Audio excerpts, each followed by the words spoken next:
Contra o Internacional, o Palmeiras chegou à marca de 9 jogos sem tomar gols na nova era Felipão. Não tomou, mas também não marcou. O time recheado de reservas até tentou, mas não estava fácil. Aos 32, Daverson desperdiçou chance clara. De carrinho, o atacante tentou o desvio, mas a bola saiu à direita do goleiro Lomba. O Inter tentou responder no fim do primeiro tempo, mas o Everton estava lá. Na segunda etapa, o time de Felipão continuou buscando o gol, mas sem sucesso. Marcos Rocha e Johan tentaram. Quem não faz, toma. Se não fosse o goleiro Everton, seria assim. Mas ele salvou o Palmeiras na cabeçada de Cuesta. E ficou nisso. Empate sem gols no Beira-Rio. Palmeiras no G4 e Inter um pouco mais distante do líder São Paulo. Jogo bem disputado dentro das características das duas equipes.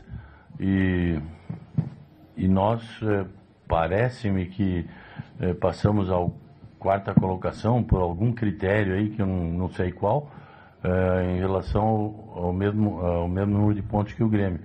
A gente está trabalhando para isso, vem trabalhando para isso, tem uma solidez defensiva, tem um trabalho de equipe que faz com que o nosso sistema defensivo seja um pouco menos acionado do que vinha sendo.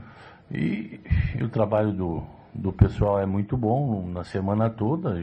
Vamos ver se a gente mantém isso contra o Cerro, porque nosso foco agora é o Cerro e nós queremos dizer à nossa torcida no aniversário do clube, 104 anos, que tenham calma e que 2-0 é muito bom, mas que a gente tem que ter os pés no chão. Com os pés no chão nós podemos passar pelo Cerro, nós podemos ir às quartas de finais. Mas com calma. Não vamos achar que temos uma grande equipe, que já somos isso, não, nós não ganhamos nada. Ainda estamos na fase de passar à frente. Então, vamos ver se conseguimos, no aniversário hoje, dar um presente na quinta-feira. O Roque, esse Palmeiras / Felipão. Sim, eu gosto muito do Felipão, achei até surpresa a volta dele, não achei que ele voltaria, ele tinha algumas propostas fora, já estava há algum tempo fora. Acho que ele pega um trabalho bom do Roger, que no meu modo de ver, acho que não teria que ter sido mandado embora, estava com 68% de aproveitamento, então é um trabalho bom. 1000% com você. E ele acabou vindo e pega um trabalho, eu acho que uma base boa. E agora é dar o jeito dele, que todos nós sabemos que é um grande treinador. Torço para ele e para que dê certo ele consiga aí ganhar os campeonatos com o Palmeiras. Mas para mim foi uma surpresa ele ter voltado. Você falou do trabalho do Roger, já no Grêmio ele deixou muita coisa. Claro que o Renato tem os seus méritos, óbvio, mas o Roger tem deixado bons trabalhos. Agora o futebol brasileiro ele continua com essa cultura do troca, não sai do lugar, né? Eu acho que isso é um dos grandes pontos, a gente tem que discutir, ser um pouco mais amplo isso, né? Discussão que influencia diretamente no jogo nosso isso, né? Nós não estamos muito preocupados como os times ganham, na verdade está se preocupado com o resultado. Você tem o resultado e como joga, a performance. Assim, ganhou, está jogando bem, perdeu, está jogando mal e não se olha realmente aquilo que os treinadores vêm fazendo e depende de um tempo, né, para executar o trabalho. Então acho que nesse ponto ele faz mal diretamente para o futebol nosso como um todo, né? Você não consegue fazer com que o treinador consiga colocar a sua ideia em campo durante o trabalho com um tempo maior, né? Nós tivemos aí acho que 19 já trocas no Campeonato Brasileiro. Então, assim...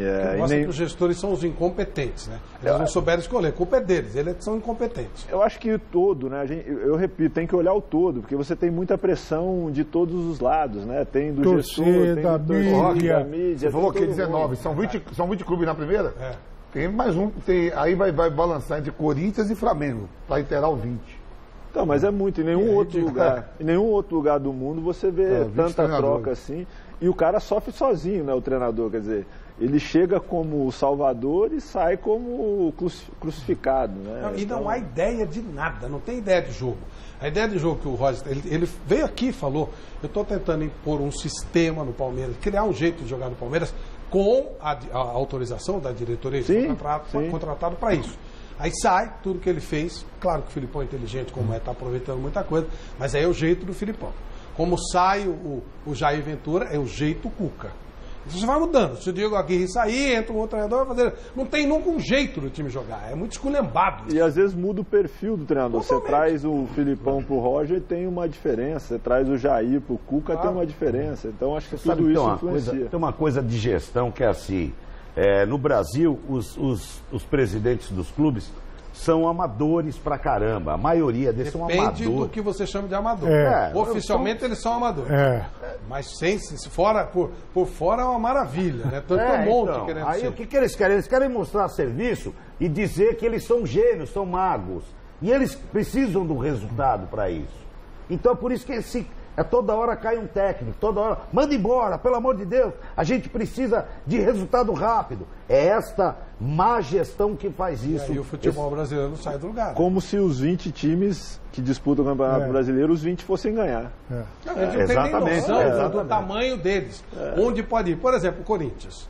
Até agora está acertando de deixar o Lodge. Olha o que é o time do Corinthians. Mas já pensou se o Lodge tropeça agora na quarta-feira? Quem garante o Lodge para estar no final de semana? Olha o time do Corinthians. Ele tinha um jogador importante. Perdeu um monte de jogador. Aí perdeu o Rodriguinho, perdeu o Marco, perdeu o Cid Clay. Olha o time do Corinthians. Não tem dinheiro, só traz molequinho. Tem que ensinar o cara a jogar. Balbuena. Pô, que é o quê? Mágica? Não existe. Pois não, Vanderlei. Eu queria colocar um aspecto que eu levo muito a sério, que é o fato do jogador. O jogador também é responsável pela substituição do treinador, pela saída do treinador. Quando ele sente, e o Roque foi treinador um tempo, deve estar atuando ainda, vai atuar como treinador, vai entender perfeitamente o que eu quero dizer. Quando ele sente que o técnico é incaível, como é o caso do Luiz Felipe Scolari, aí parece que a operação padrão fica de lado e o pessoal dá muito mais. Quando é um técnico caível, ele cai com muita facilidade. Aí o Aguirre, como é que é? O Aguirre veio numa situação dramática do São Paulo, apareceu e veio prestigiado pelo Lugano, pelo Raí, pelo Ricardo Rocha, e o São Paulo precisava de um técnico que pudesse tentar consertar a coisa. Enfim, quando o técnico é considerado incaível ou não cai com tanta facilidade, os jogadores rendem mais. Não é possível, o Roque acabou de falar que precisa de um tempo o técnico para trabalhar. Chega hoje o Luiz Felipe Scolari, amanhã o time está mordendo a grama, comendo o poste. Quer dizer, que tempo é esse? Em 24 horas, já sentiram o dedo do novo treinador, que está tendo sucesso, é verdade. Não perde, não toma gol, está subindo na classificação, eu sei disso. Mas para mim é muito claro que os jogadores são grandes, não na totalidade, mas grandes responsáveis pela substituição de um treinador de futebol. Essa é a minha opinião. Mas isso não está ficando só no Brasil, viu? Nesse nível, mas nem... Não, porque no Brasil nem, é 19, nem no Chipre. Mas no mundo está acontecendo isso. Que, mas por exemplo, não nesse nível. Quando eu estava vendo mesmo o treinador do Paris Saint-Germain, que foi pro Arsenal. Depois de 3 anos. O Emery, você viu o que aconteceu? O Ozil é o cara bem mais pago do Arsenal. Ele botou o Ozil no banco e o Ozil falou: o quê? Eu sou o que mais ganha aqui, não vou pro jogo não. Sabe, quer dizer, também o Ronald Koeman foi contratado pelo Everton, com menos de 6 rodadas, Ronald De Boer na Inter de Milão, isso tá. Só que no Brasil já é demais, né? Não, mas aqui lá aconteceu outro. O mundo tem também. Filosofia tem, Borussia Dortmund teve agora também, mas no Brasil já é muito, né? Ô, Favito, em relação ao jogo... por semana, cai um técnico por semana, é um absurdo. Os caras não sabem nem o que eles querem. O que eu sei o que eles querem. Eles querem que dê resultado para que ninguém perceba o que está sendo armado. Favito, agora em relação ao jogo de hoje, eu acho que o Palmeiras fez uma partida decepcionante. Pelo grupo que tem. Eles falam do tal chamado time alternativo, reserva, mas Lucas Lima, para mim, é um titular. Acho que o melhor jogador da posição do Palmeiras é ele. Entendeu? E o Inter não. O Inter é um time limitado que deu certo, tem confiança, vai mais na força do que na qualidade, porque não tem. E o Palmeiras, com um time muito qualificado para a nossa realidade aqui de Brasil, não conseguiu criar uma chance de gol. Lucas Lima jogou hoje de novo como terceiro volante, quer dizer, então eu não vi nada de mais, muito de menos hoje o Palmeiras contra o Inter, um empate que não tem gosto nem de vitória, é um gosto de derrota, porque pelo que apresentou o Palmeiras lá no Beira-Rio, em Porto Alegre, foi um futebol muito medíocre. Mas aí a mídia chega e diz assim, quarto jogo invicto do Filipão à frente do Palmeiras. Se fosse um grande feito, com o elenco que o Palmeiras tem. É o sétimo, tá? Sem tomar gols 9. Sei lá, 9, 6. Meu Deus do céu, com o elenco que o Palmeiras tem, no futebol medíocre, como é o futebol brasileiro atual,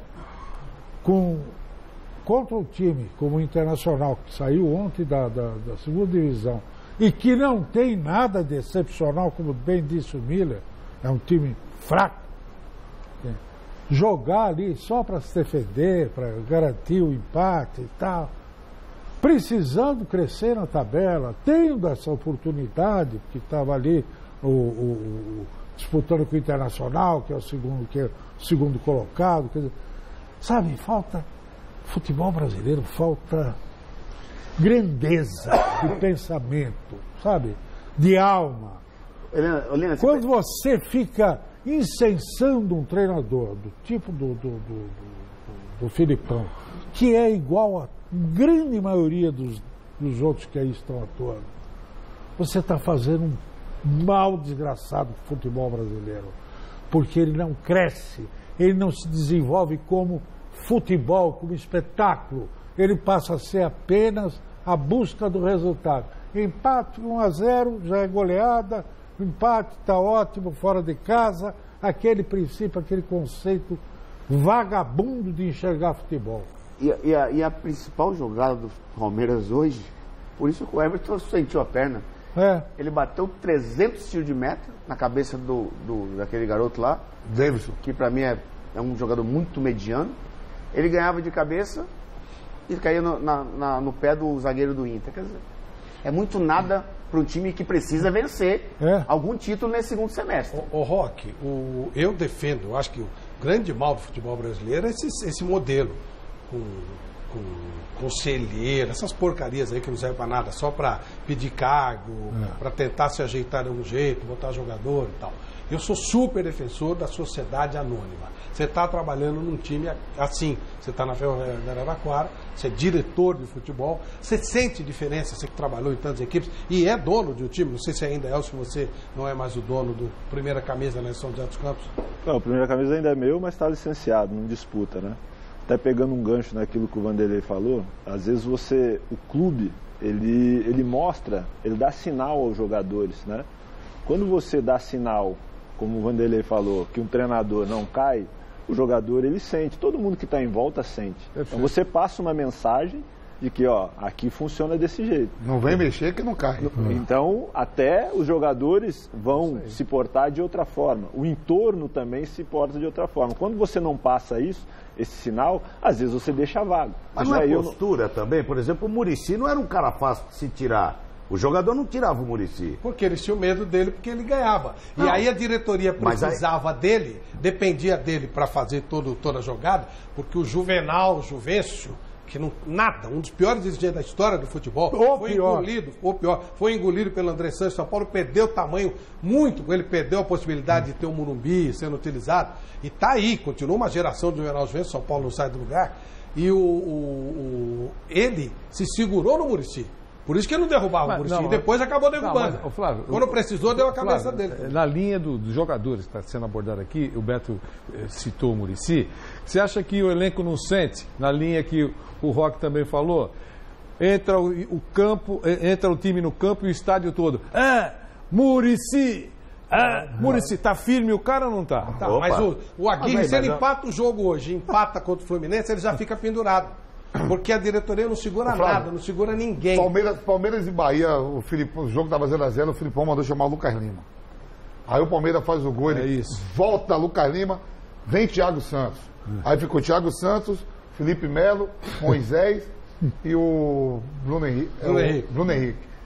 Se é qualquer outro treinador que não fosse o Filipão, a imprensa caía de pau. Não, a imprensa. E o Lucas Lima, mas então, o Helena cai de pau e eu também não gosto desse tema. O Lucas Lima, então, ia voltar que votou quietinho, falou nada.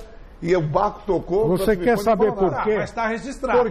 Porque há porque há uma desqualificação da imprensa brasileira, especialmente. Se é o Roger que faz aquela atitude especialmente a imprensa esportiva, que é a seguinte: o conceito de formadora de opinião pública foi substituída pelo conceito de caçador da opinião pública. O jornalista hoje, o comunicador, para ser exato, que nem todos são jornalistas, ou foram jornalistas, ou sentaram diante de uma máquina de escrever numa redação e fizeram um trabalho escrito, são comunicadores, tá? Esse pessoal, ele não está preocupado em formar a opinião pública, em orientar o público. Ele está preocupado em correr atrás da opinião pública, em saber o que ela quer ouvir, o que já está nela, e só reproduzir o que ela quer ouvir. Então, exatamente a opinião pública no futebol, no caso do futebol, ela é formada por quê? Por torcedores. O torcedor o que é? Torce. Passional. É torcedor, ele torce. Ele não tem a clareza para poder entender o que está acontecendo com o seu clube, com os outros clubes, com o futebol em geral. Então é isso que ocorre.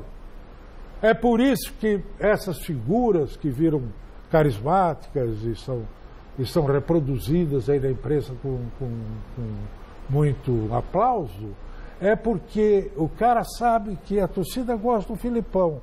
Então tem que falar bem do Filipão. Você me desculpa, eu não quero puxar esse assunto, mas na época do rádio antigo, a gente tinha pouca informação realmente.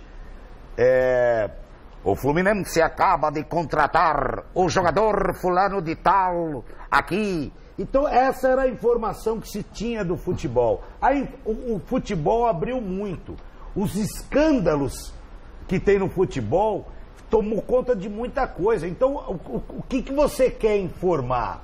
O que o Corinthians está fazendo em matéria de futebol? Ou aonde está indo o dinheiro ou que estão rasgando de papel para não sujar o nome de todo? Tudo. Então, mas tudo, aí é que tudo. Tá. E vou dizer uma coisa para você. Helena, eu só quero te elogiar, porque o que você falou agora, o Robinho já tinha acertado com o São Paulo. Sabe por que ele não veio para São Paulo? Por causa da opinião pública. Então. O Adilson Batista tinha acertado com a ponta, não veio pela opinião pública. Então, você demonstra de rede que você social, é Flávio, você não sabe o que você quer. Se você souber, de rede social. Se você tiver uma filosofia de clube, se você não for apenas um mero, um Zé Mané qualquer que está lá de passagem e quer fazer aquele resultado de momento, você tem convicção do que você quer. Você sabe o que você quer. Aconteceu agora com o menino que o Corinthians foi contratado do esporte? Né? Uma contratação já certa por causa da rede social. Ele bateu. Como é que você falasse um pouco mais da sociedade anônima? Como é que você tem sentido essa diferença? Não, eu gostei. Na verdade, eu fui lá, conheci. Na verdade, é um pool de empresas em cima, né? Que são as empresas da cidade.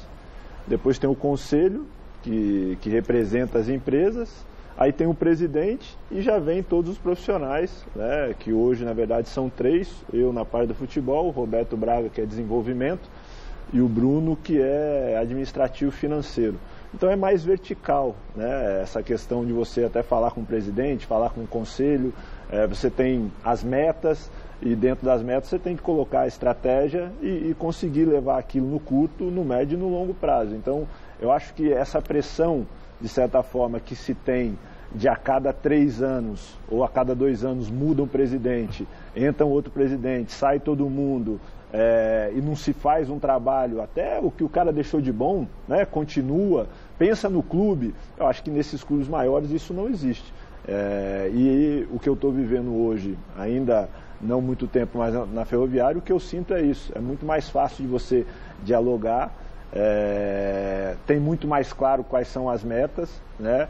E as decisões que são tomadas, elas são mais rápidas, né? Não depende de tanta coisa, né? Acho que isso ajuda. Desculpa. Acho que isso ajuda, né? E nos clubes maiores eu acho que isso dificulta muito, né? Mas aí alguém dirá, mas é um time pequeno. Então tá, por que não se tenta fazer no grande? Aí alguém vai dizer, tá, mas vai entregar o meu clube para uma empresa? Vai entregar o meu clube para um presidente, aquele presidente que representa? Aquilo que você fala, Fabinho, independente da grandeza do clube, tem que ter grandeza de mentalidade. Claro, e aí você precisa ter uma filosofia. Ou será que o torcedor do Santos é o Pérez? Ou o torcedor de São Paulo é o Leco? Ou o torcedor do Palmeiras é o Gagliotti? Ou o torcedor do Corinthians é o Andrés? Não, ele é o cara que está naquele momento lá, fazendo do jeito dele. Não há uma filosofia de clube. Não é uma empresa. A empresa é outro papo.